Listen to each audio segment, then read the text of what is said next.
Olá! A sabedoria popular é gradativamente esquecida em prol de uma racionalidade logo centrada e mecanizada. Como avaliar essa racionalidade dominante? Qual é a racionalidade da sabedoria popular?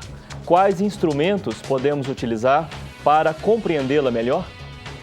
No Religare de hoje, vamos conversar com o escritor Fábio Madureira, que é fundador da ONG Ser em Si, que trata da racionalidade da sabedoria popular. Nosso convidado também é autor do livro Racionalidade da Sabedoria Popular, Energia Material Humana e Sexualidade. Na obra, o autor defende a sabedoria popular de seu progressivo esquecimento, uma discussão em prol de uma racionalidade dominante, sobretudo pela lógica do capital. Está começando pela TV Horizonte o programa Religare Conhecimento e Religião, programa de extensão do mestrado em Ciências da Religião da PUC Minas. Olá, Fábio, tudo bem? Seja bem-vindo aqui ao Religare. Tudo bem, Flávio, é um prazer. O prazer é nosso. Na medida do possível, vejo sempre o seu programa. Ficamos muito envaidecidos por isso. Olha, você pode participar do programa, envie sua opinião e sugestões de temas. Basta acessar o nosso site www.pucminas.br/ppgcr e clicar no link do programa Religare. Você pode também interagir com o Religare pelo canal de voz. É só ligar para o número, código da operadora, 31 3209 0122. Lá você pode deixar gravada a sua opinião, sugerir um tema e participar das nossas promoções. A promoção do Religare de hoje é o livro do Fábio Madureira, Racionalidade da Sabedoria Popular. Fábio, nesse seu livro, você faz uma coletânea de reflexões, fala os seus pressupostos teóricos, o marxismo, a psicanálise, a bioenergética de Reich. Fala também da sua experiência de vida na sabedoria popular. Você que foi, como você costuma dizer, educado na sabedoria popular. Qual que é essa trajetória sua, por você mesmo? Como é que você conta essa sua trajetória? A minha trajetória, ela é desde o berço, né? É como eu te disse um pouquinho aqui antes, eu diria que eu fui criado no colo da sabedoria popular. E na medida que você vai evoluindo na vida, a gente, de alguma maneira, cai no colo do saber dominante. Isso não me fez bem para a saúde. Então, foi muito uma questão mesmo de recuperar meus referenciais e não só sobrar diante de um saber que não te permite você se religar. Esse saber que está aí, de fato, não te permite que você se religue. E foi exatamente nessa busca de recuperação dos meus referenciais que eu retomo. Eu chego, a partir de uma trajetória acadêmica, de estudos e tal, eu termino chegando de novo às minhas origens, que exatamente a sabedoria popular. Sim. No livro, você distingue sabedoria dominante e sabedoria popular. O que marca a distinção entre sabedoria dominante e sabedoria popular? É basicamente o conceito de matéria. A gente percebe a evolução do saber dominante é no sentido de reduzir a matéria à sua dimensão de massa. Não é à toa que todo o boom tecnológico que a gente tem, a partir de meados do século passado, vem com a redefinição de matéria por Einstein, quando ele recupera a dimensão de energia existente na matéria. E a sabedoria popular jamais deixou de lado, jamais desconsiderou a dimensão da energia existente na matéria. Diferentemente do que eu estou te dizendo, do saber dominante, que vai evoluindo num reducionismo, até chegar à mecânica, onde praticamente a dimensão de energia da matéria deixa de existir. Então, para quem não está muito habituado com essa linguagem, o que significa reduzir matéria à dimensão de massa? Significa que a pessoa vai perdendo a percepção de uma dimensão que está na matéria, a energia, ninguém hoje mais nega que na matéria você tem energia, e essa percepção é ela que te permite, inclusive, a percepção do infinito. Quando você fica só na dimensão da massa, A massa, ela supõe fronteira de tempo e de espaço. A energia não supõe fronteira nem de tempo nem de espaço.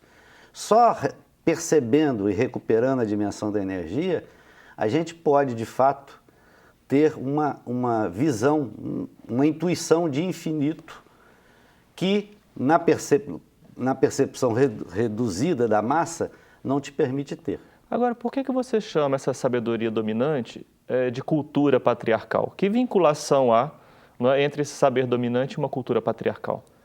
Porque exatamente a cultura patriarcal, ela nasce, ela se assenta, né? Eu diria, inclusive teve aqui uma sua entrevistada falando do mito adâmico.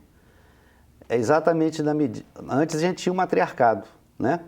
Onde a referência era o cio da fêmea.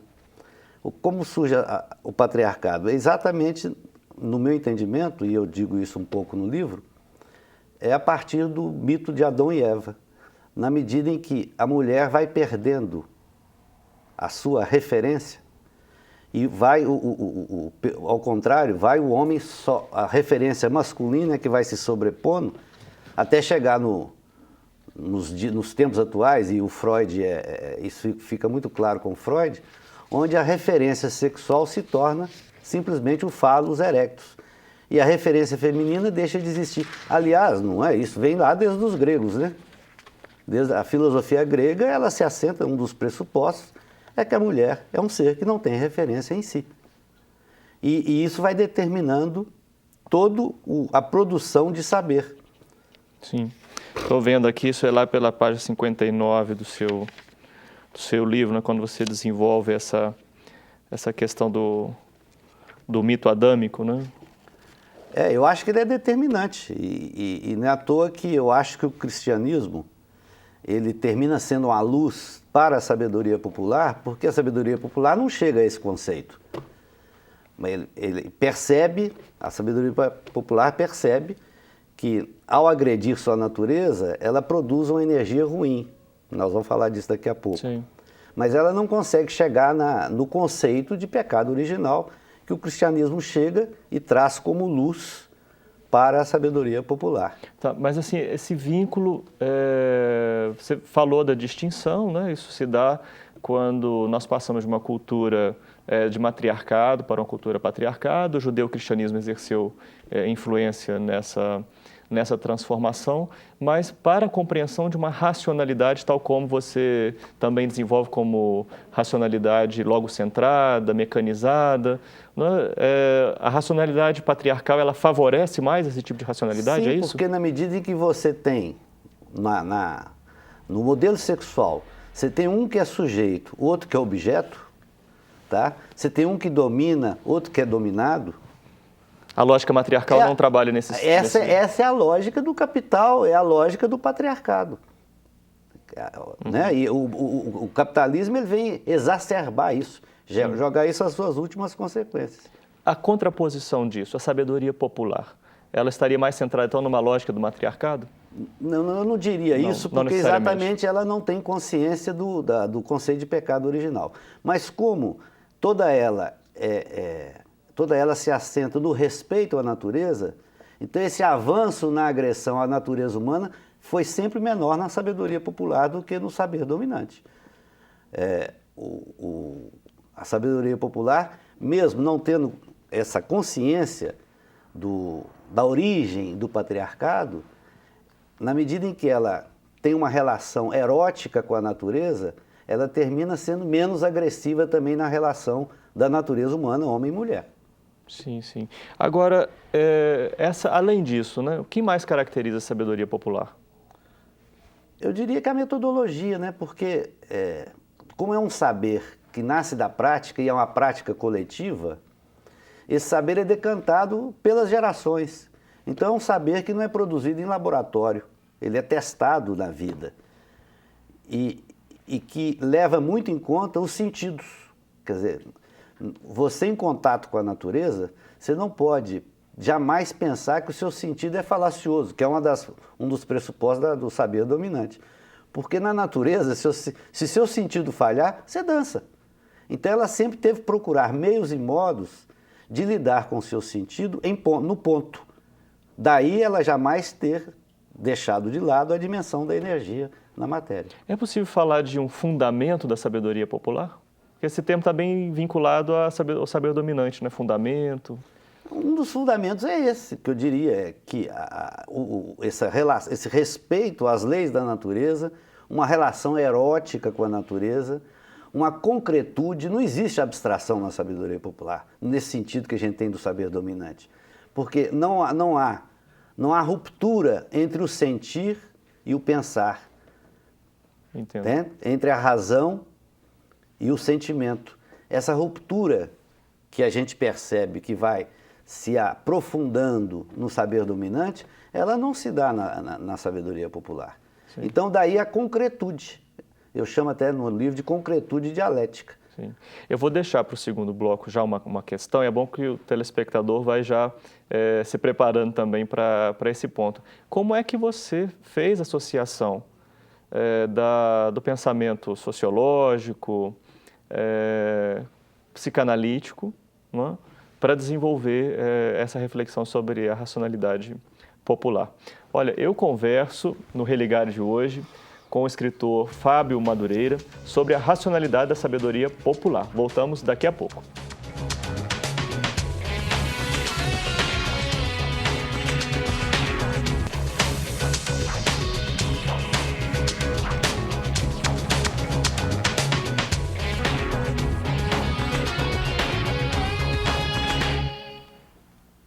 Estamos de volta com o Religare. O nosso convidado de hoje é o escritor e fundador da ONG Ser em Si, Fábio Madureira. Nós estamos falando sobre a racionalidade da sabedoria popular. Você também pode participar do nosso programa. Envie sua opinião ou sugestão de temas. Para isso, você deve acessar o nosso site www.pucminas.br/ppgcr. É só clicar no link do programa Religare. Se preferir, pode acessar o nosso canal de voz. Basta ligar para o número da operadora, o código aqui de Belo Horizonte, que é o 31, e o número 3209-0122. No Religare de hoje, nós estamos sorteando o livro do nosso convidado, Racionalidade da Sabedoria Popular, da Masa Edições. Fábio, no final do primeiro bloco, nós deixamos uma questão que era sobre como que aquele referencial teórico que você apresenta no livro, o marxismo, a psicanálise e a terapia haitiana, a bioenergética, ela te ajudou a refletir sobre a sua experiência na sabedoria popular e a sua defesa da sabedoria popular. É engraçado que quando eu comecei nem pensava em sabedoria popular. Exatamente, a minha questão teórica era... O Marx afirma o tempo inteiro que, na realidade material, tudo tem uma base material. Você sempre vai encontrar uma explicação através de uma base material. E a minha questão era essa: quais são as bases materiais da lógica do capital e da lógica do trabalho? Essa foi meu ponto de partida. E nisso passo pelo Freud. O Freud, ele tem a sua teoria, ela consagra também a não referência feminina, a não referência sexual feminina. Ele tem um artigo específico sobre isso. E chego no Reich, que, de certa forma, questiona esse postulado do Freud. Para o Reich, a mulher é um ser referenciado. E exatamente, aí eu volto ao Marx e vejo que uma relação sexual, onde um é sujeito, o outro é objeto, onde um pode ser explorador, o outro explorado, seriam essas bases materiais da lógica do capital. Quer dizer, afinal de contas, o capitalismo a gente está reproduzindo nas nossas relações pessoais através da nossa vivência sexual. E por incrível que pareça, no meu entendimento, a obra do Freud explicita, do ponto de vista psíquico, essa questão sociológica do Marx. E foi Reich que te ajudou? O Reich é que dá me deu, teoricamente, as bases para a gente chegar a um outro tipo de lógica, que é a lógica do trabalho, onde você busca uma relação entre sujeito e sujeito. né? Que é a verdadeira relação de amor. E no seu entendimento, essa lógica ela é a que preside a sabedoria popular? Essa é que é a base, essa é que é a busca da sabedoria popular. Eu jamais poderia dizer que a sabedoria popular, primeiro, tinha consciência disso? Não tinha. Era percepção, era intuição. Então não tinha consciência. Porque, aliás, se a sabedoria popular tivesse consciência dos seus fundamentos, ela jamais teria sido, digamos, massacrada pelo saber dominante. Exatamente por ela não ter consciência de si própria, ela tem sido massacrada pelo saber dominante. Agora, na sua obra, né, você fala sobre uma série de tensões, né? Sobre tensões entre racionalidade dominante, racionalidade popular, tensão entre massa e energia, que você já até falou aqui no início do programa, o ser humano compreendido entre o princípio do alívio e o princípio do prazer. Na vida social você fala, o que você acabou de dizer agora, lógica do trabalho e lógica do mercado. O que esses pares significam na sua reflexão? São muitos pares, né, Flávio? São vários pares. Você me permite pegar um, pois a partir dele talvez eu passe pelos outros, que é a questão do alívio e do prazer. Sim. Que remete ao subtítulo do livro, que é a questão da energia material humana. Afinal de contas, é isso que eu acho que faz a diferença entre a sabedoria popular e o saber dominante. Eu já disse aqui um pouco no primeiro bloco, que a sabedoria popular jamais perdeu a percepção da dimensão da energia na matéria. A única coisa que eu faço é conceituar isso e chamar isso de energia material humana. E na medida que isso está associado a esses dois modelos de sexualidade, sujeito-sujeito, sujeito-objeto, você também vai ter dois tipos de energia material humana, que vai ser a energia vital ou positiva e a energia mortal ou negativa. E que é uma coisa muito concreta, todos nós percebemos. A energia vital, ela é calorosa, perfumosa, oleosa e doce. Todo mundo tem essa percepção.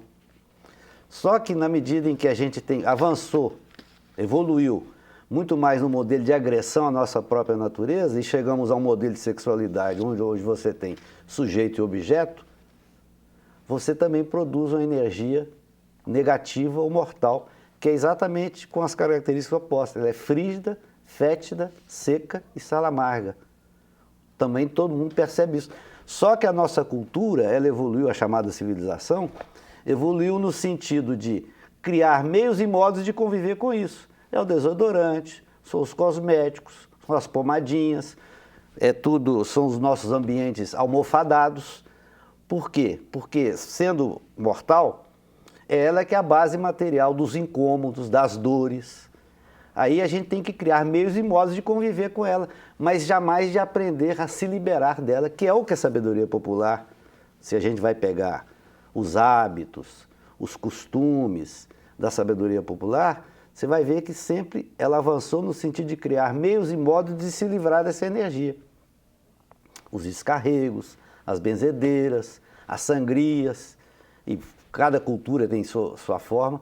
E lá na ONG a gente tem desenvolvido uma prática que eu gostaria de deixar aqui, depois quem quiser entra no site, lobosofia, que é uma prática que exatamente vai nesse sentido. Como nós hoje não temos todos os instrumentos que a natureza podia nos fornecer, a gente vive em apartamentos, cidade, tudo artificial, a lobosofia você pode fazer em qualquer lugar. Eu só não faço aqui porque nós não temos mais o espaldar na cadeira, né? Mas qualquer lugar que você puder encostar, porque são os lobos. Uhum. A lobotomia, que chegou até ser objeto de prêmio Nobel em 49, né?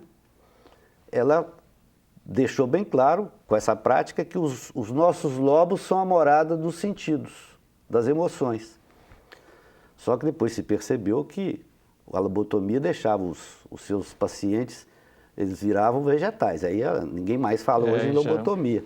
Mas então, a lobosofia pegou essa informação e através do Doin, que é a automassagem, você pegando os lobos e automassageando em uma superfície dura, você se libera essa energia negativa e pode passar a ter prazer. Porque prazer só existe, aí que eu quero voltar. O prazer é o fruir da energia vital. Sim. O prazer, ele só acontece numa situação de bem-estar. Você já tem que estar em paz. O alívio, não. O alívio, você se desfaz dessa energia negativa.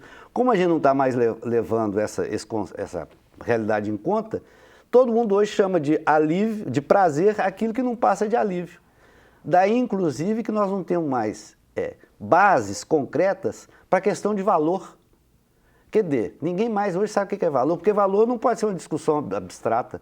Valor tem que ter resultados. O valor tem que ser aquilo que de fato me causa bem-estar. Isso no livro, você até conta algumas histórias, né? já rendeu bastante debate, né? Agora, eu queria ver com você um elemento importante no livro, quando você diz que a sabedoria popular está centrada como é mesmo você diz, num comportamento mágico, ou numa compreensão mágica. Racionalidade mágica. Na racionalidade mágica, obrigado. Exatamente, porque na medida que você recupera a dimensão da energia, tá, da matéria, você percebe que você, em alguns momentos, ou você é mago ou você é bruxo. Isto é, ou você está fazendo as coisas acontecer pela energia negativa, pela energia mortal, porque nós não podemos deixar de levar em conta que quando você recupera a dimensão da energia, você automaticamente tem em conta a dimensão de sistema e de processo. Então está tudo interligado. Portanto, as minhas ações, os meus atos, os meus gestos repercutem em todo o sistema. E quando você pensa em energia, ou você pode estar fazendo uma repercussão boa ou má. Ou você pode estar produzindo, construindo, ou pode estar destruindo. E não é à toa que nós já chegamos num momento em que o planeta está pedindo socorro. Porque nós estamos nos destruindo primeiro e destruindo o planeta como consequência. Como você defende a sabedoria popular e a necessidade de se resgatar essa racionalidade da sabedoria popular, um pouco na contramão, como você, antes nós conversávamos aqui antes da gravação, que modelo educativo você propõe para esse resgate, para que esse resgate seja possível? Eu acho que a primeira coisa é uma questão de mudança de paradigma. Quer dizer, o nosso sistema de ensino, o nosso sistema educacional, está todo centrado no paradigma tecnocrata. E a tecnocracia é a expressão mais avançada e quero entender que seja a última, dessa visão da realidade material reduzida à massa. Então a primeira questão é a mudança de paradigma. Isso já está acontecendo nas ciências exatas. Ninguém hoje duvida que um celular, né, você aperta aqui e vê e conversa lá no Japão. Isso é o quê? Energia. Um celular vale mais que eu? Então, vale mais que o ser humano? De resgatar colocar essa dimensão da energia também no saber das ciências humanas. Ok. Fábio, olha, eu agradeço muito a sua participação aqui no Religar e agradeço também ao telespectador que nos acompanhou ao longo da nossa conversa. No Religar de hoje, eu conversei com o escritor e fundador da ONG Ser em Si, Fábio Madureira, sobre a racionalidade da sabedoria popular. Você quer dar sua opinião sobre o programa de hoje, esclarecer alguma dúvida com o convidado ou ainda sugerir um tema? Basta acessar a nossa página na internet. O endereço é www.pucminas.br/ppgcr. Lá você encontra o link do programa Religar. Se preferir, ligue para o nosso canal interativo. Você digita o código da operadora, o código da cidade Belo Horizonte, 31, e o número 3209-0122, concorrendo hoje ao livro do Fábio Madureira. E já está disponível em nosso site o edital para o processo de seleção do mestrado em Ciências da Religião da PUC Minas. Para mais informações, acesse o nosso site pucminas.br/ppgcr. O Religare termina aqui. Um abraço cordial e até o próximo programa.